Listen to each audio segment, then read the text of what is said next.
Hello everyone, and welcome to the latest in this series of podcasts with myself, Liam Carroll, a qualified financial consultant with SYS Wealth and Financial Planners. And the idea behind these podcasts is to give people some nuggets in a short, concise manner, which hopefully may give health to their wealth. And I'm delighted today to be joined by Pat Brosnan. And Pat is an e-business consultant who advises clients about using the internet to help them achieve their business goals. Pat understands how the search engine algorithms operate, and he has developed his skills over the past 21 years by engaging with mentors that excel in their areas of expertise. It's been a long journey, but Pat has found it very educating. And the one thing he can honestly say is that he knows how to get you and your clients branded and noticed online. He also knows where to find your potential clients and where they are hanging out as well. It's a bold statement, but Pat stands over it, and he's going to give us some more information about this in the next few minutes. Pat, thanks very much for taking the time to join us. Thank you, Liam. Thank you for this. We're a good bit away from us anyway, below in Kerry, but not too far away in Zoom times, as we were saying earlier. No. The first question, Pat, I suppose, since the COVID began, the challenges that you have faced yourself on a personal basis. Well, on a personal basis, I've an underlying health. Okay, I have diabetes, and I do have to be careful of that. I can't really do one-to-ones anymore at the moment while this is on, and this obviously both parties have to protect themselves and stuff. But yeah, that underlying condition is always in the back of my head. It doesn't bother me or hold me back by no means, but I don't want it to be the cause of me getting sick either, you know?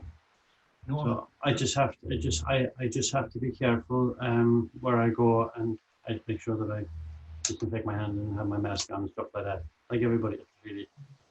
No, that's an interesting part. And I suppose then moving on to the second side of it, and from a professional point of view, how has the COVID affected you? I know we were talking earlier, you've done an awful lot of the Zoom and Microsoft Teams yourself beforehand, but how has it affected you professionally, the Zoom or the COVID? Well, the Zoom, actually, the COVID has actually affected my business big time. In March, and people were saying like, you're online, but I had a lot of clients in the hospitality sector, and they all closed in March. So when they closed, I had no clients in the hospitality sector here. I spent a couple of years building up my business in the States. I had 11 clients there for about 3 years, and I lost all 11 of them in March as well. They all closed because of the COVID, and one of them has actually reopened since. But like, it doesn't matter if you're online or offline. I think the COVID has affected everybody. That's, you know, simple in one way or another. In one way or another, yeah. You mentioned earlier on that you've been in business 21 years, but some nuggets of information, I suppose, that hopefully were coming out of the COVID, but some nuggets of information for people that they can use going forward, Pat, from your experience. Well, in my experience, look here, Liam, like, it's the saying, like, you have a website or you have online presence, doesn't mean they're gonna, the clients are going to flow to you. It has nothing has changed in this area. The goal, a nugget or two, like, you need to find out where your client hang out. Everybody's not on Facebook. Everybody's not on LinkedIn. There is ways of doing it, and like you need basically look. There's over 1 billion websites there. Just because you have one doesn't make you the chosen one. You know. Yeah. You need to, instead of worrying about being number one in Google, which to me means nothing. You're better to put effort in your time into finding where your potential client is actually hanging out. They might be on Reddit. You might know, if you ever hear that social. They could be on Reddit. They could be on something else. That's where you need to go and find where they're actually hanging out.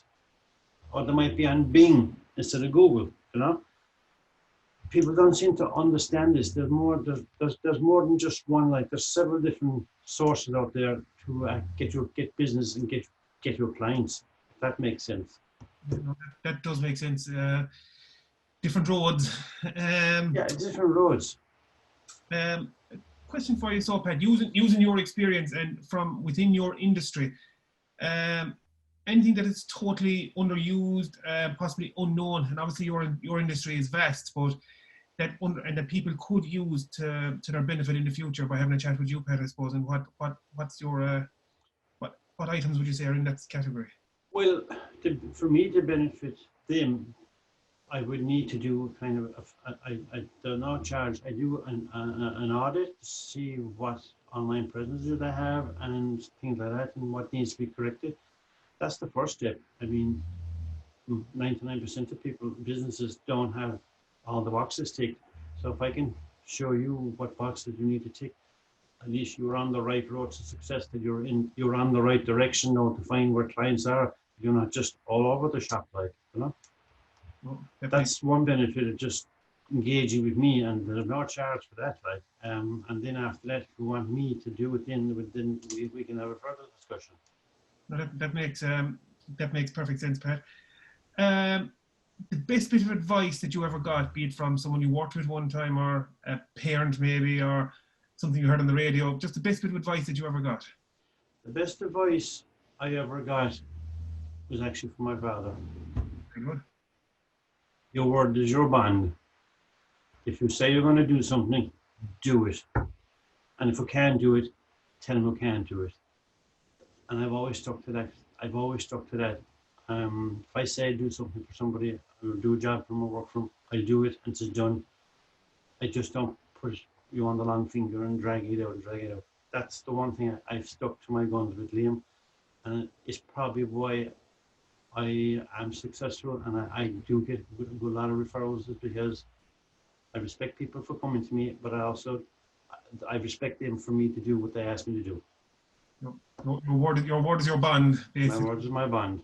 Exactly. But I know we're in the same network group, Midwest Mentoring, and I was talking to a few people in it, and you have done some business with them, and they've been absolutely amazed by your knowledge and delighted with the work that you did for them. But I think we're ahead of the curve, as I kind of mentioned earlier, that this thing Zoom, to me, at this time last year, I had never used it, to be very honest. I think you're using it for years and years and years, and you're still available to be contacted anyway, Pat, via Zoom or Microsoft Teams, etc. Isn't that correct? For people who want to get I've been doing Hangouts and I've been doing Zoom calls for 12, 14 years more.